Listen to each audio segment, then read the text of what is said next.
Good evening and welcome.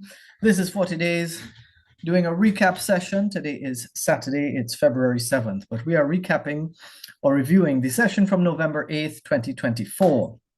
This was our session on the fourth seal. Believe it or not, it took us 7 sessions to get through the fourth seal. All right. We're beginning with God's word as we look at Revelation chapter 6, verses 7 and 8. When he opened the fourth seal, you remember the Lamb is opening the fourth seal, I heard the voice of the fourth living creature say, "Come." And I looked, and behold, a pale horse, and its rider's name was Death, and Hades followed him. And they were given authority over a fourth of the earth to kill with sword, and with famine, and with pestilence, and by wild beasts of the earth. As I'm reading this, I remember a lot of little discoveries were made in this session. We're doing it in parts, though. This is the last of the seal judgments to be called out by God's favored beings, the 4 creatures around him. This blessed being that calls Death, Hades, and the pale horse is the one with wings like an eagle in flight. So I take this to mean that he has outspread wings. Now we'll see if there's any connection between the beings and the horsemen and their effects when we're done with this. We note that this horse is stunning to John, as the first horse and the third horseman were. This one doesn't carry a tool like his buddies.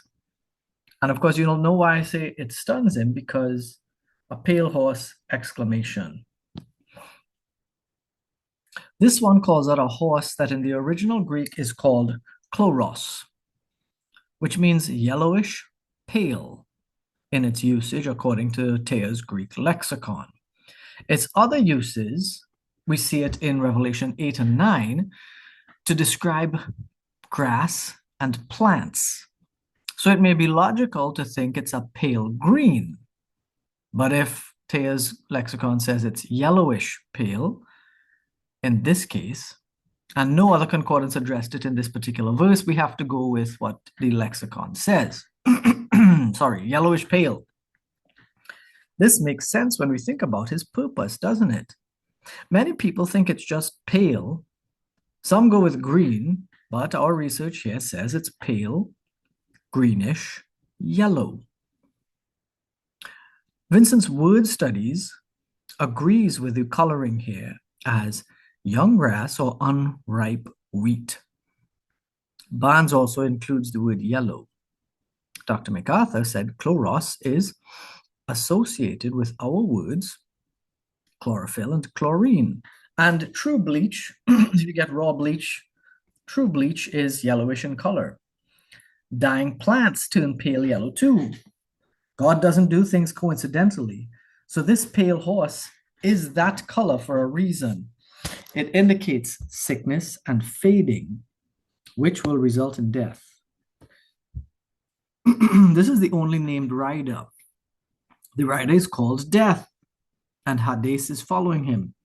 Just like we identified with the study of the first horseman, this is not a person. It's a concept. Death is not a person. My first thought on this was to investigate the angel of death, because I thought there was an angel of death who went through Egypt in Exodus 12. But all I found out was that I was straight up wrong. So let's go to Exodus 12, verse 29. We're reading Exodus 12, like I said, verse 29, where death of the firstborn happens. At midnight, the Lord struck down all the firstborn in the land, or the land of Egypt, from the firstborn of Pharaoh who sat on his throne to the firstborn of the captive who was in the dungeon, and all the firstborn of the livestock.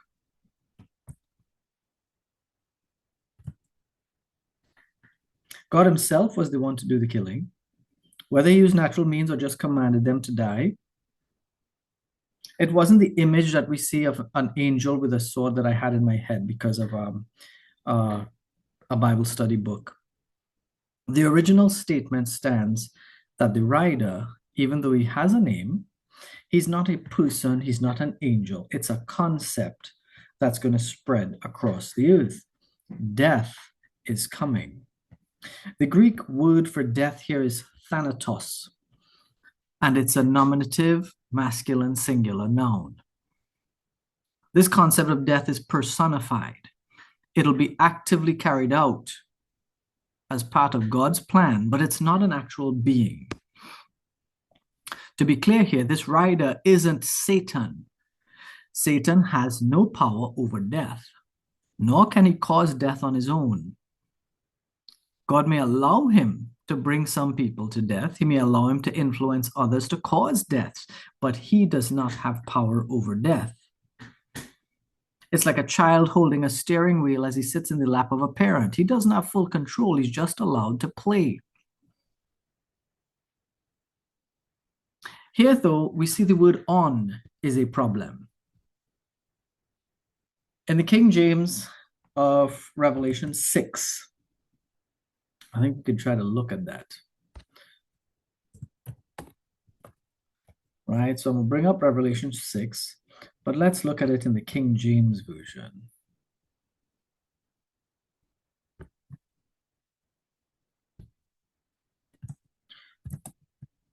And we'll be able to compare them. King James, Revelation 6, verse 8. And I looked, and behold, a pale horse, and his name that sat on him was Death, and hell followed with him. And power was given unto them over the fourth part of the earth, to kill with sword, and with hunger, and with death, and with the beasts of the earth.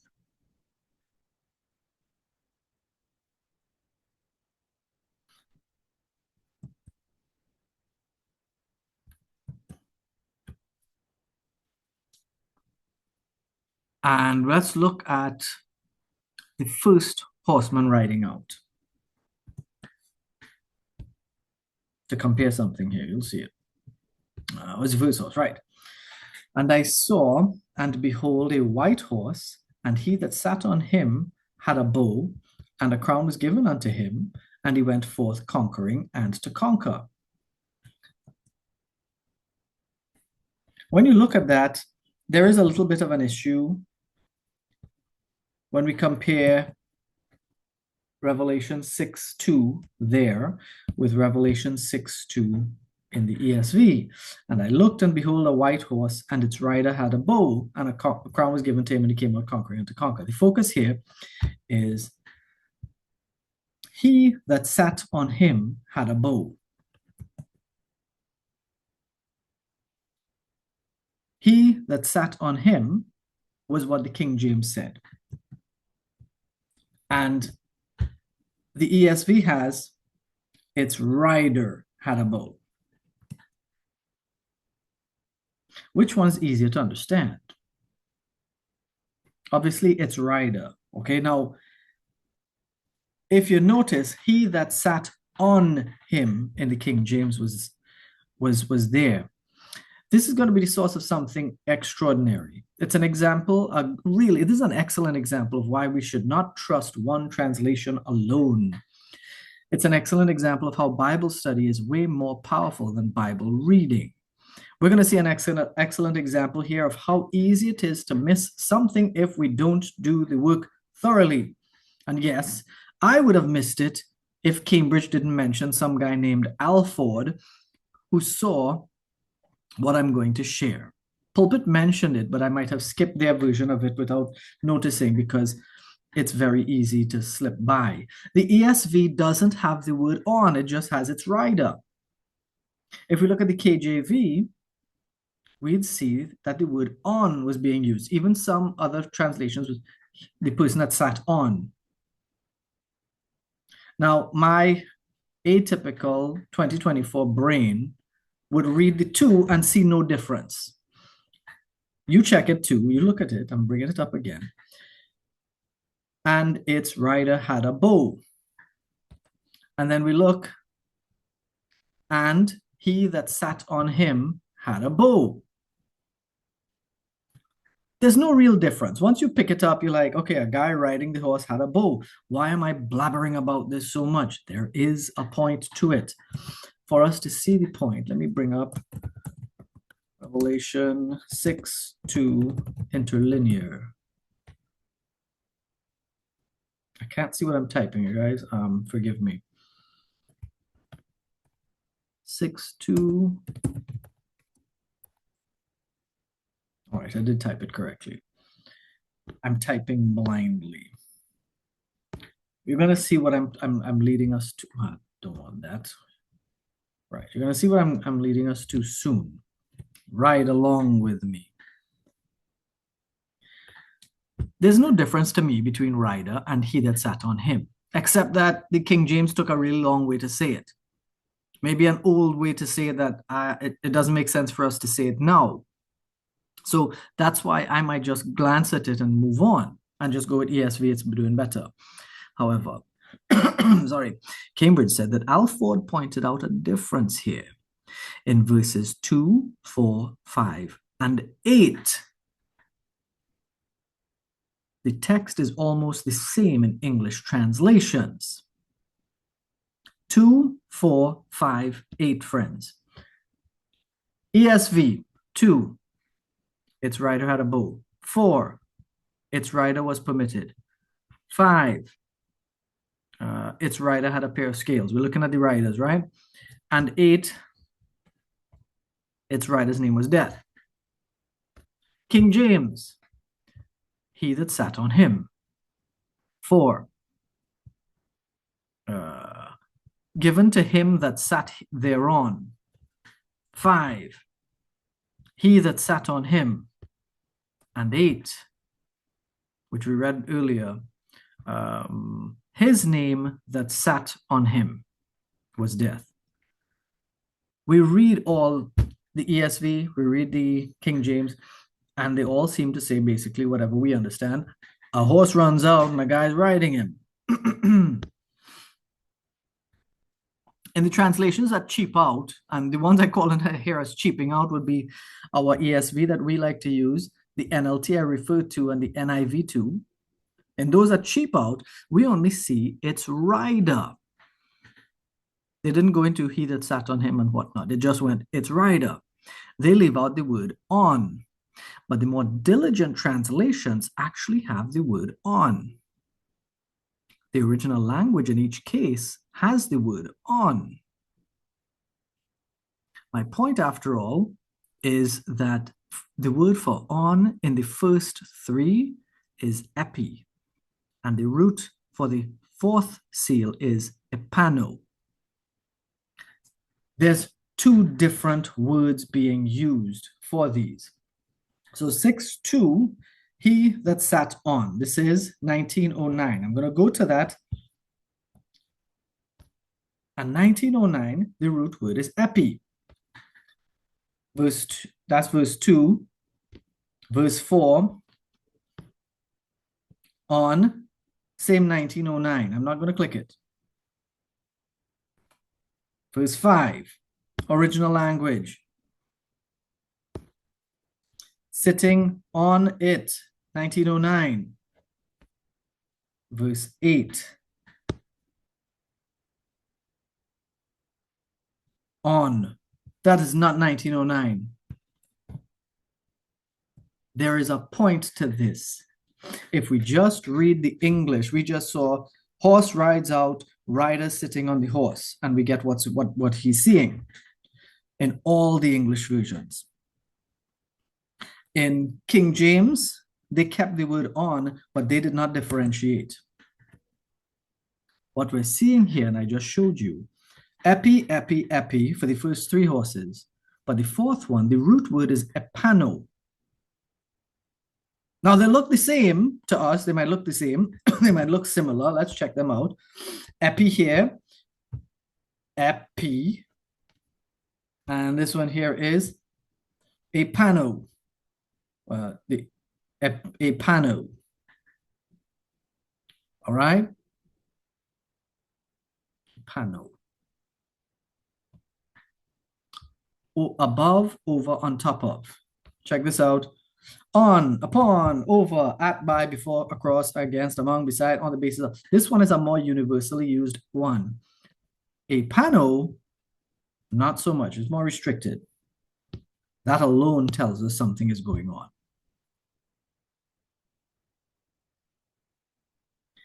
Because they are similar, we might overlook it, but there is a difference. Epi is used to mean, as you saw, on, to, against, on the basis of, and at. In Revelation 6, 2, 4, and 5, it's used to mean metaphorically on.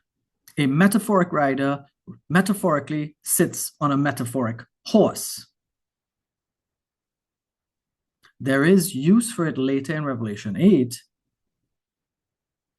It's used, in Revelation 6, 8, it's used to mean of care, power, control over anything.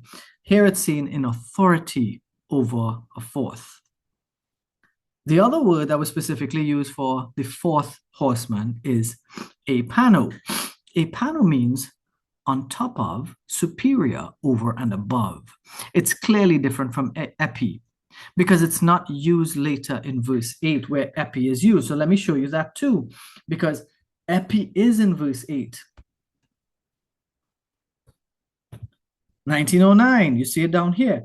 He's given authority over the fourth of the earth, epi.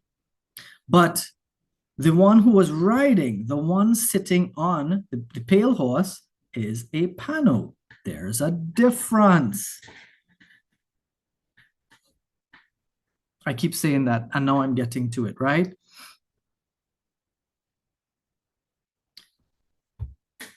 Epano, meaning superior, over, and above, is clearly different because it's not used for the first three riders. What does this mean to us? The white horse rider receives a crown. So as he moves, he's given or handed control over conquered lands. The red horse rider was permitted to bring strife and war, and he receives the sword after he rides out. So he's allowed to do things, and then he's equipped to do those things, creating the strife, the war. The black horse rider is just holding scales, and that leads to shortage and inflation. This greenish yellow pale horse rider is specifically superior to his horse. Riders are supposed to be in control of their horses, but this one has more control over his horse because of the use of the word epano. He has more control, he has more autonomy over his charge. While this rider, of course, is not a person, it seems that the death which he brings will be a little selective as opposed to widespread and random death. There'll be widespread and universally felt conquest, war, strife, and shortage. But this death will be special. This death will be carefully controlled, not randomly assigned. The process will be selective. I'm speculating on my own here, but I believe I have sufficient grounds. The reason I'm going with this speculation, epi and epano are different. The Bible does not use words randomly. Epi was used for the first three, so epano being used for the fourth means something is different. God does not allow three words meaning on to be used and suddenly a fourth different word for on to be used because he just felt like changing it. No. Epano's implicit superiority leads me to think that this rider, death, has more control over his task. It's not a person, it's not an angel, but the death that will come will have more control over who dies in terms of selecting. This rider is given authority, unlike the others. The second rider was given permission. So let's be clear on that. Oh, sorry.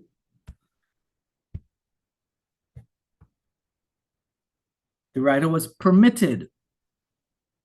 Our rider here in verse 8 he is given authority, permission. You may go to the shop. You may stand and look at the fireworks. Authority means you have control over the trip to the shop. That's a different thing. I give you authority to go to the shop. You could go whenever you want. You have authority to watch the fireworks. You could go wherever you want and just and see the fireworks. It's different from permission. Authority means more. And my fifth point to support my speculation, the specific result of a quarter of the world suffering this fate matters. This quarter will be carefully selected for death, and there's nothing to stop it. That's my take. Alford, while his work led me to this, Alford disagreed with me. He thought the use of a pano meant that the rider was clumsily sitting on his horse. I will side with myself over Alford on this because a pano indicates sitting in control. While all riders are supposed to be in control of their horses, right? I don't know if you all ever rode a horse, but horses can be stubborn. You sit on a horse and the horse could decide he's not moving, he's not moving. Horses are not cars. You mash a pedal and they go. If a horse doesn't like you and doesn't want to move, you have to actually make friends with a horse before they let you ride them, right? And the use of epi just means on, a guy sitting on a horse. Epano means the guy had control and authority. Enough about epi and epano. Let's move on to Hades. The word Hades, you will see it here, number 86. I have it already up. This is Hades. We would say Hades.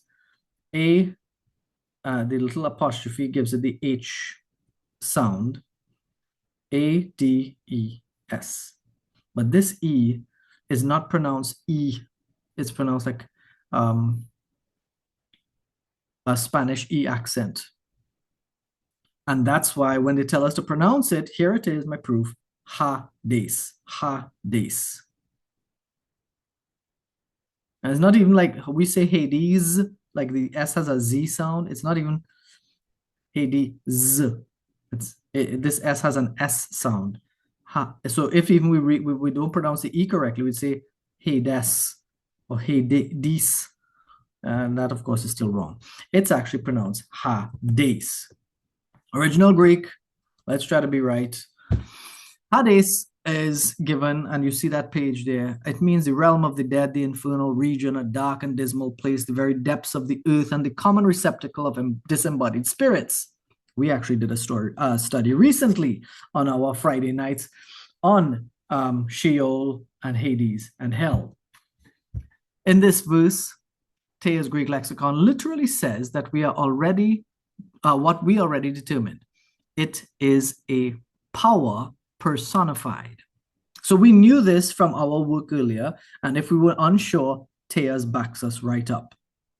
Totally supporting what we said, that these are concepts, not people. So Hades, following in the original text, verse 8, Hades followed him. That's Hades was following him. It's not a person. It's a concept. Hope everybody gets that. This was a great encouragement, by the way, so that we realize our deductions are not far-fetched or outrageous. Pulpit offers that Hades is a complement, P-L-E, complement to death as he rides out. And doing some quick research on Hades, I went to Got Questions, and they share that Hades and Sheol are the same thing in different languages. In the fourth paragraph, they conclude the same thing that I did. This place of waiting for final judgment or resurrection is split. In this place, the dead find rest and peace and joy with God, or suffering as they await final judgment to be sent to the lake of fire. The two sets of people will be in the same place, but experiencing very different situations. There'll be so many people dying in Hades I'm sorry, so many people dying that Hades will be scooping them up as death takes them. This is going to be almost cartoonish as this horse rider goes. People are just going to be dropping, and Hades is just going to be filling them up. We note that Jesus took the keys of Hades, of death and hell in Revelation 1:18. I'm just going to read it for you. And the living one, I died, and behold, I am alive forevermore. I have the keys of death and Hades. They are not operating without a mandate, since Jesus figuratively and colloquially owns them.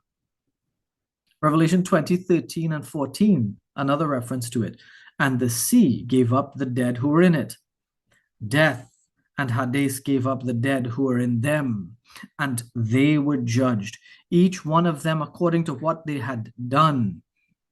Then death and Hades were thrown into the lake of fire. This is the second death, the lake of fire. These show us that the two remain personified until the end of this earth when they are finally destroyed. There'll be no more death, no more need to wait for final judgment. Since Hades is the place for the dead, and it contains both the good and the bad, the presence of Hades indicates that this writer is just taking people's lives through different means, and it isn't an allegorical death. Some people will say, well, oh, this death of a quarter of the earth, it's going to be a metaphoric or allegorical death. People will die because they will turn away from God and they'll live depraved lives. They're already living depraved lives. This death is real death. They're going to drop down and die.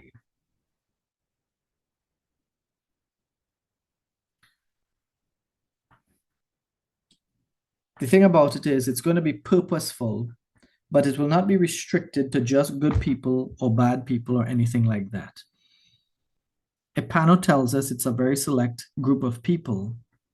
This quarter, it's not going to be a random one quarter, but it's not going to be just good people or just bad people. We're going to review some seemingly unrelated matter for a moment. The second death happens after Jesus returns to set up and run the millennial kingdom. And the devil, at the end of the millennial kingdom, he's released from the abyss. He fools nations for the last time. And then we get the new heaven and new earth in Revelation chapter 21. We see that. And that we all live in glorified bodies with God in everlasting joy. This tells us that when people die, they are separated from each other. Some go to Abraham and the other go to the place of suffering until final judgment, which we see in the incidents that Jesus shared in Luke 16:19-31. You can check out Luke 16:19-31 to follow up on that. Let's continue. 1/4. Back to original text. He's given authority over 1/4 of the earth, a fourth, 1/4. It is clear. It may be an approximation, but it is clear that a large part of the world's population will die. Why is this death so special? Consider that the previous horsemen's actions may have caused death too. Conquest, whether it's peaceful or not, some people will die. Maybe not many. War, lots of people will die. Red horse. Black horse, inflation and famine and shortage. Lots of people going to die. And here now a quarter is going to die.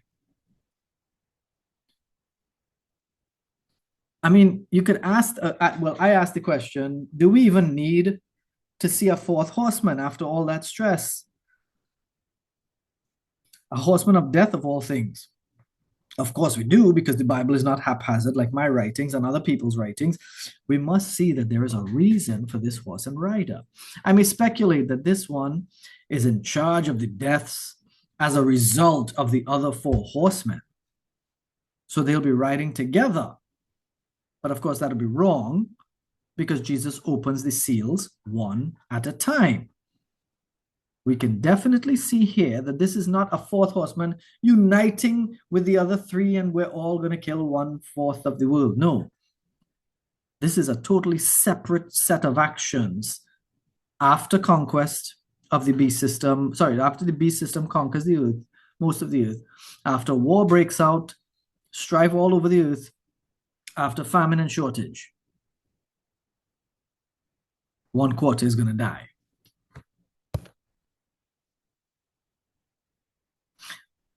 Those things before will produce death, especially the red horse. Logically, we could know that. This pale one is not those deaths, though. This will be additional death as a result of the chaos that takes over the world. This death, though, will be carefully extracted from the world's population by God's hand. The others will cause random deaths. This one will be specific. Chosen people, but not in a good way, like we are chosen from the path of sin.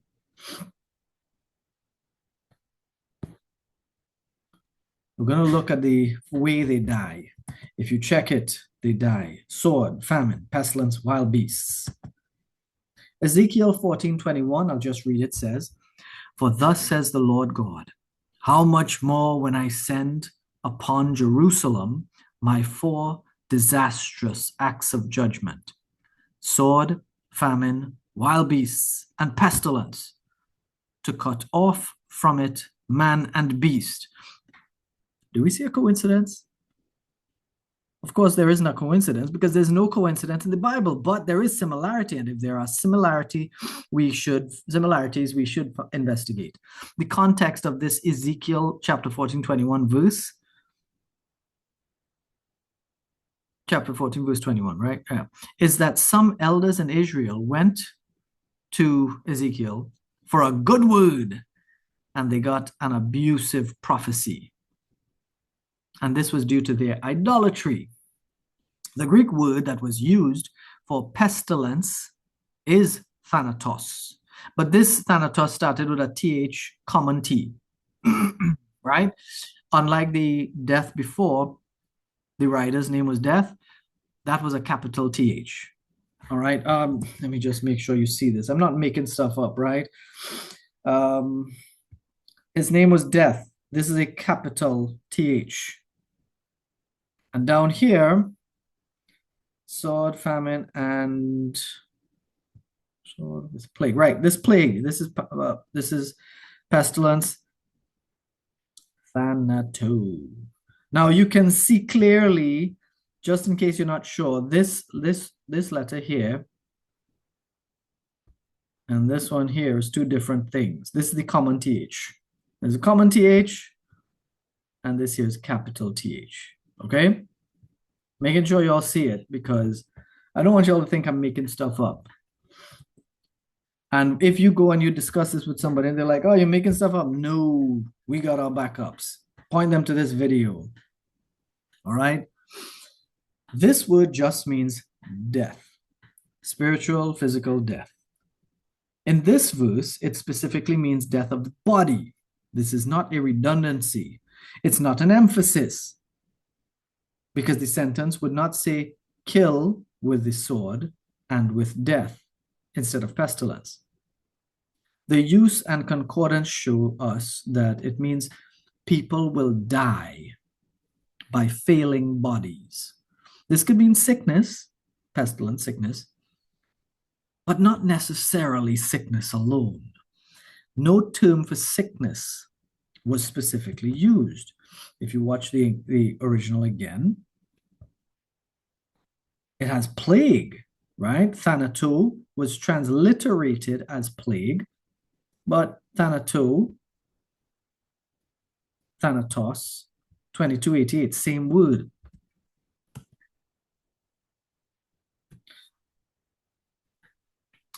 It might mean that people just drop dead as parts of their body fail. An autopsy would say, okay, his heart gave out, his lungs gave out, his liver gave out, his brain just stopped, whatever. And doctors would say, okay, he died from, and they'd name a medical cause. But he's just going to die. Death is not restricted in terms of how he will harvest his quota of souls. Again, I'm just saying, when I refer to death and his quota of souls, it's not a person. The wild beast causing death has been speculated by the scholars to be due to the wild beasts taking back their habitats as their numbers grow. Now, I don't dispute this too much because it's possible, but we must remember that the wars, especially, red horse rider, those wars may have a devastating effect also on the wildlife.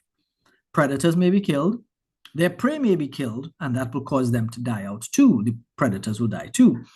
On one hand, they may lose numbers, and on the other, they may be forced to seek man as prey.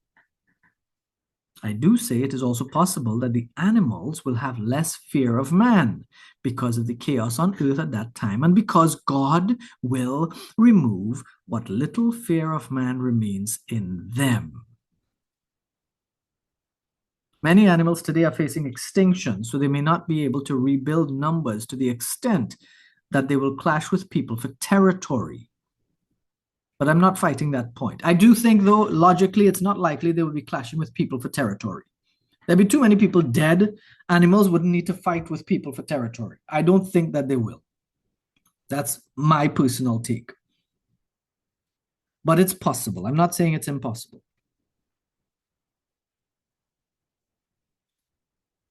Now, it isn't in scripture what will drive the animals to kill people.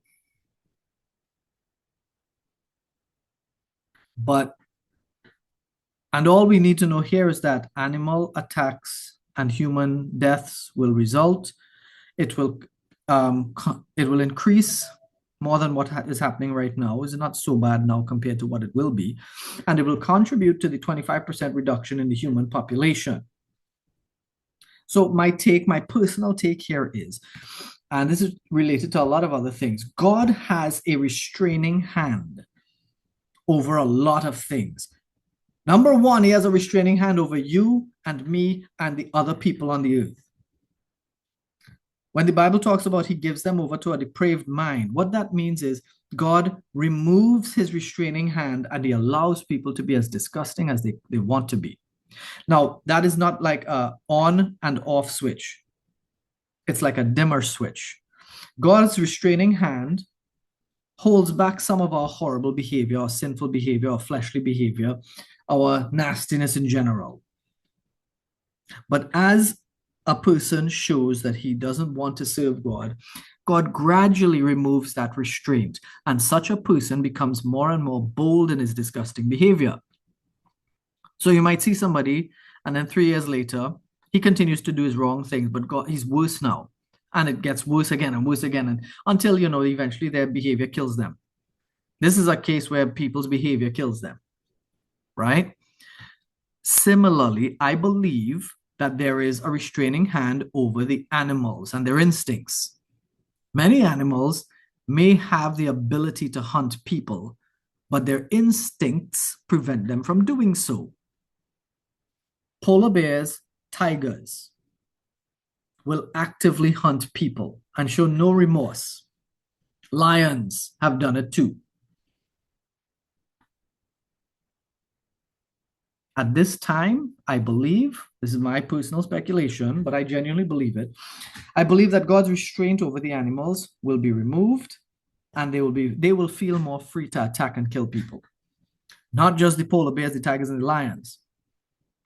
It'll be horrible. Orcas might do it. We know orcas don't kill people, killer whales. They don't kill people in the wild. They kill people in SeaWorld and stuff because those places are abusive, right? But they don't purposefully go and attack people to kill them because we're not worth the effort. I don't know why they don't think so, because if they run on a beach, they could feed well, but they don't. Praise the Lord for that. They're very smart, and they crash boats. They shut down boats. If they want to, they can. But we will see a greater number of animals attacking people. And people always think, well, the animals that do would be like wolves, jaguars, lions, tigers, bears, that kind of stuff. Who knows what else will attack us and kill us?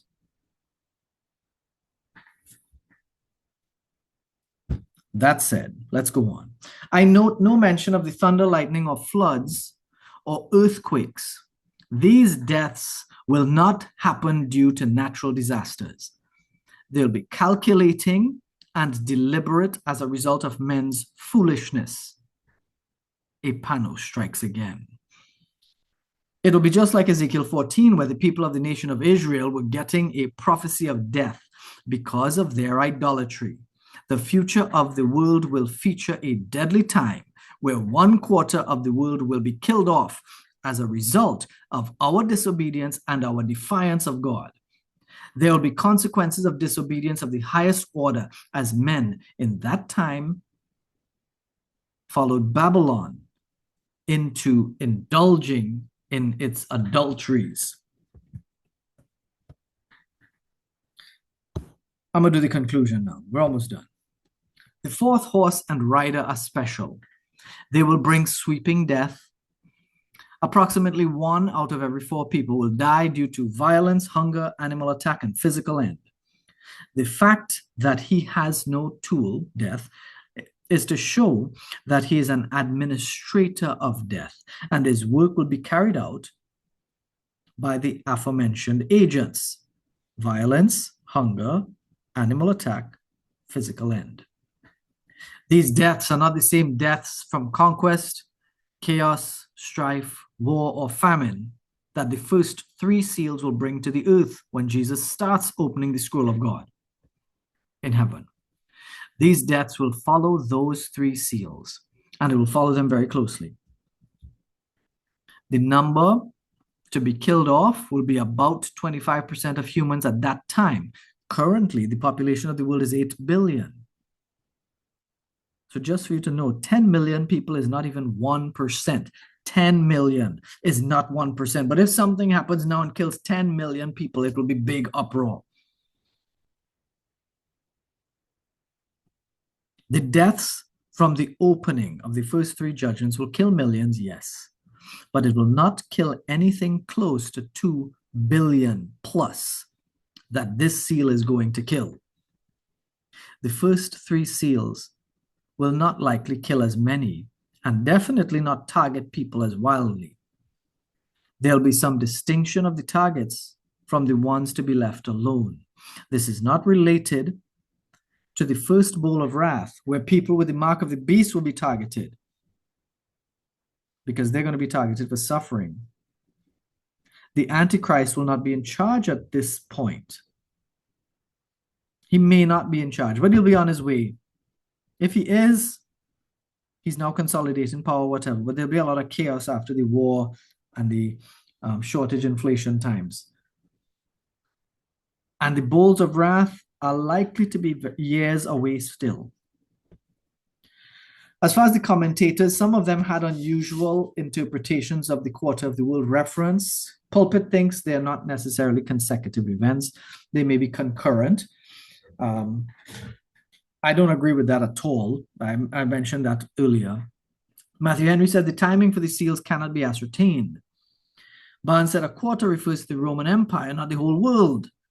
He believes that the seals would have been opened on the Roman Empire already. And of course, that's totally wrong. Quite a few of them believe that the seals were already opened, and that's not right yet. We have not seen conquest, war and strife like this.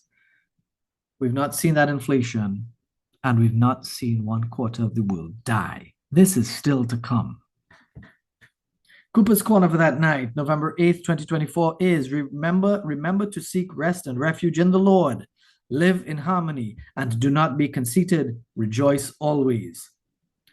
That week, I recorded some news. Donald Trump won elections on Tuesday, November 5th, 2024, to become the 47th president of America. Kamala Harris will go down as one of the most inept and incompetent candidates for national leadership ever.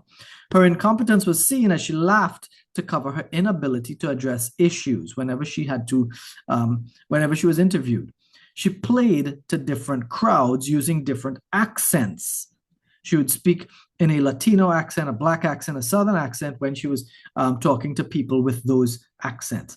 Her policies with Joe Biden that failed America over the previous 4 years, her attempts to gain votes through being a woman of color as opposed to being a person of substance, and her shameless attempts to capture ignoble women's votes with My Body, My Choice campaigning were all over.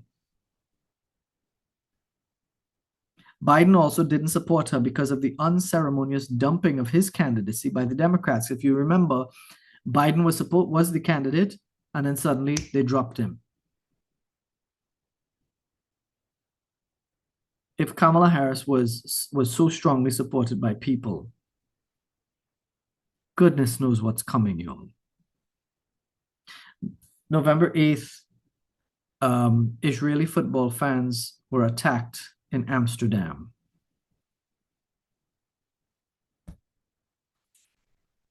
And there are a lot of people who are promoting hatred of Israel right now, y'all. Desperately seeking for Israel to be hated. Promoting how Israel is being kicked out of different countries, Israelites are being kicked out or whatever, or when they are in a country, they're causing trouble, etc., to make people hate Israel. Via after Israel, y'all, you shall love Israel. Don't ever forget that. 40 Days Ministries stands with God's word.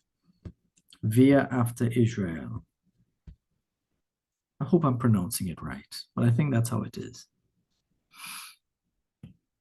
This has been 40 Days Ministries' presentation of a recap and recording of our session number 177 from November the 8th, where we looked at the fourth horseman, the fourth seal out of the seven seals. It took us, how many sessions was this? It took us 8 sessions to reach it, to finish the last horseman, right? In our 9th session, which is still to come, I'll record that hopefully soon. In the 9th session, we'll take a look at a summary of the 4 horsemen. So you're not going to just get first, second, third, fourth. You get a summary at the end as well. We'd like to thank all the people who are here live, bearing with me and hopefully following well. Those of you who are here on Facebook and or YouTube as well, you can go back and review pieces.